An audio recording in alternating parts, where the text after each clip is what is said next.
Hey there, I'm Sandra. I'm 28, and after going through hell and back, I'm finally starting to see the light at the end of the tunnel. Right now, I'm working part-time at this cozy little bookstore downtown called Pig Turner.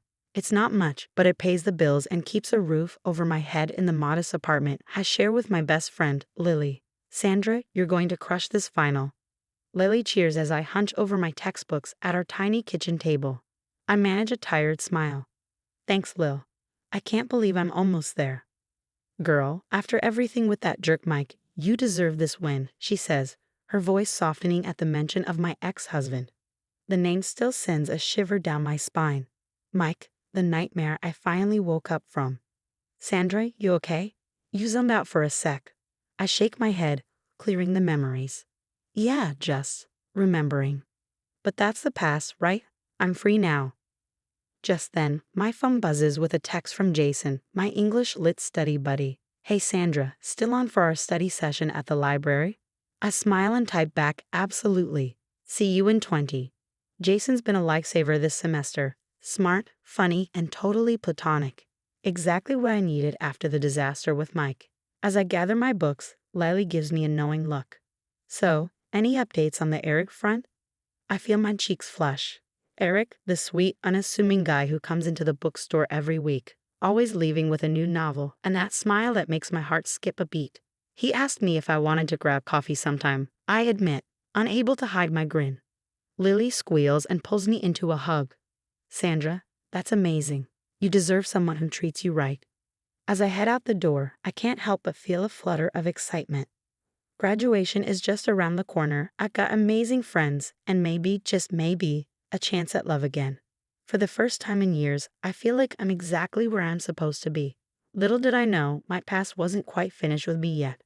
But that's a story for another day. Right now, I've got a future to build, one page at a time. The morning of my graduation dawned bright and full of promise. Standing in front of the mirror, adjusting my cap and gown, it hardly seemed real that this day had finally arrived. Sandra, you look amazing, Lily exclaims, snapping pictures with her phone. Total boss babe vibes. I laugh, striking a pose. Thanks, Lil. I can't believe we're actually here. My phone buzzes again. This time a text from Eric. Good luck today, Sandra. Can't wait to see you walk across that stage. You've earned this. My heart flutters. Eric has become such a significant part of my life in such a short time, and his support means everything. The auditorium buzzes with excitement as hundreds of graduates in black gowns mill about, eager and full of hope. I find my place in line, my heart pounding with anticipation. The ceremony begins, and as I watch my classmates cross the stage, pride swells within me. After everything I've overcome, this is my moment. Sandra Johnson, the dean calls. My heart races as I step onto the stage, reaching for my diploma with trembling hands. Then, Sandra, wait. A voice cuts through the ceremony, freezing me in place. No, it couldn't be. I turn and my blood runs cold. Rushing down the aisle is Mike, my ex-husband, the man who tried to crush my dreams for years. What are you doing here? I hiss as he bounds onto the stage, dropping to one knee, a ring in hand. The audience gasps. Andra, baby, I'm so sorry for everything. Please give me another chance. Marry me again. Time seems to stop. Hundreds of eyes are on me, murmurs ripple through the crowd. Somewhere, I know Eric is watching this nightmare unfold. Are you insane? I manage, my voice trembling with fury. Get out of here, Mike. We're done. We've been done for years. Suddenly, security rushes in, pulling him away as he struggles, still calling my name. The ceremony dissolves into chaos. I flee the stage, pushing past confused faculty and classmates, tears blurring my vision. I don't stop running until I burst out into the bright sunlight. Sandra, wait. Eric's voice calls after me. He catches up, concern etched on his face. Are you okay? What the hell just happened in there? I can't speak. The flood of emotions I've been holding back crashing over me in sobs. Eric wraps his arms around me, holding me close. It's okay, he whispers. I've got you. You're safe now. I'm so sorry, I whisper through my tears. This isn't how today was supposed to go. Eric shakes his head, his eyes warm. You have nothing to apologize for. That guy, he's the one who should be sorry. That was Mike. I explain, my voice raw. My ex-husband. I thought I was finally free of him. Eric's jaw clenched. What he did in there. That's not okay, Sandra. Have you thought about getting a restraining order? I nodded, suddenly feeling exhausted. Maybe it's time I looked into that. As we walked away from the auditorium, my graduation gown billowing in the breeze, I felt a swirl of emotions. Anger at Mike for ruining my day, sadness for the celebration I'd lost, but also a glimmer of hope. Despite Mike's best efforts, I wasn't alone anymore. I had Eric, Lily, and a strength I was only just beginning to recognize within myself. This wasn't the end of my story. It was just the beginning of a new chapter. The days after the graduation disaster were a blur. I barely left my apartment, ignoring calls and messages from concerned friends. The anxiety and depression I thought I'd left behind with my marriage came crashing back like a tidal wave. Sandra, you need to eat something, Eric said gently, setting a plate of toast on my bedside table. He'd been a constant presence, patient and understanding, even when I tried to push him away. I can't. I can't face anyone right now. Hey, look at me. Eric's voice was soft but firm. I reluctantly met his gaze. What Mike did was awful, but you can't let him win by hiding away. You're stronger than that. As much as I hated to admit it, Eric was right. I couldn't let Mike control my life anymore. Slowly, I began to reconnect with the world. But when I scrolled through social media, my heart sank. That lying bastard, I exclaimed, nearly throwing my phone across the room. What is it? Eric asked, alarmed. I showed him the screen, my hands shaking. Mike's been posting all these lies, saying I cheated on him, that I'm unstable, and people are believing him. Eric's expression darkened. We need to do something about this, Sandra. This isn't just gossip, it's defamation. As we dug deeper, a disturbing pattern emerged. Mike hadn't just been spreading lies online, he'd been systematically sabotaging my life for months. I don't understand, I said, pacing the living room. How did he know about that job interview? I never told him I applied. Lily, who had been helping us investigate, looked up from her laptop. Sandra, I think he's been intercepting your mail. Look at this. She showed me a series of redirected mail requests, all in Mike's handwriting. The realization hit me like a punch to the gut. He'd been stalking me, controlling my life from the shadows. That night, as Lily and I sat on the couch, the full weight of everything crashed down on me. I should have told you, I whispered, tears streaming down my face. The things he did, the things he said, I was so ashamed. You have nothing to be ashamed of, Lily said fiercely. He's the one who should be ashamed.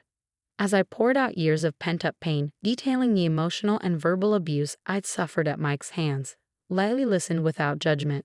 For the first time, I felt the burden lighten. Over the next few days, we developed a plan. Eric reached out to a lawyer friend for advice, and Lily helped me document every instance of Mike's harassment. As we put the finishing touches on our plan, I felt a surge of empowerment. Mike had tried to break me, to control me, to erase the person I'd worked so hard to become. But he'd underestimated me, and now he was about to learn just how strong I really was. The date of our sting operation arrived, and my nerves were on edge. We'd set the trap carefully, orchestrating a fake job interview we knew Mike would try to sabotage. You ready for this? Eric asked, squeezing my hand reassuringly. I took a deep breath. As ready as I'll ever be. Lily and Jason were already in position, hidden cameras at the ready. I walked into the cafe where we'd arranged the interview, trying to act natural despite the butterflies in my stomach. Right on cue, Mike showed up, lurking in a corner booth. I pretended not to notice him as I greeted our plant, a friend posing as the interviewer. Halfway through the fake interview, Mike made his move. He approached our table, his face a mask of concern. Sandra, thank God I found you, he said, his voice dripping with fake sincerity. I can't let you go through with this interview. This company. Cut the crap, Mike, I interrupted, standing up. We know what you've been doing. The stalking, the lies, all of it. His face twisted with rage. You ungrateful, after everything I've done for you. That's when Lily and Jason emerged, cameras rolling. Several of our mutual friends, who we'd invited to witness the truth, stepped forward, shock and disgust etched across their faces. Mike realized he'd been caught. He tried to backpedal, but it was too late. His true colors were on full display. In the aftermath, armed with our evidence, I was granted a restraining order against Mike, but he couldn't let go. Within weeks, he violated it, showing up at my workplace. This time, there were real legal consequences. As Mike was led away in handcuffs, I felt a weight lift off my shoulders. But life had more surprises in store. A few weeks later, I received an unexpected call from Horizon Publishing, a prestigious company I'd always dreamed of working for. "We've been following your story, Sandra," the HR manager said. "Your resilience and determination are exactly what we're looking for. We'd like to offer you a position as an assistant editor." I was speechless. After years of struggle, my career was finally taking off. 1 year later, I stood in my new office at Horizon, a framed photo of Eric and me on my desk. I had just wrapped up a major project, feeling more confident and empowered than ever before. My phone buzzed with a news alert, and I nearly dropped it when I saw the headline: "Local man arrested for fraud and investment scheme." There was Mike's mugshot, looking haggard and defeated. He had tried to scam investors in a desperate get-rich-quick scheme and was now facing serious jail time. I sat back in my chair, a complex mix of emotions washing over me. Part of me felt vindicated, seeing Mike finally face consequences for his actions. But mostly I felt free. Mike no longer had any power over me or my life. That evening, as Eric and I walked hand in hand through the park near our new apartment, I reflected on the journey that had brought me here. "You know," I said, "a few years ago, I never would have believed I could be this happy, this whole." Eric smiled. "You did all the hard work, Sandra. I'm just glad I get to be part of your story now." As the sun set, painting the sky in brilliant oranges and pinks, I felt a profound sense of peace.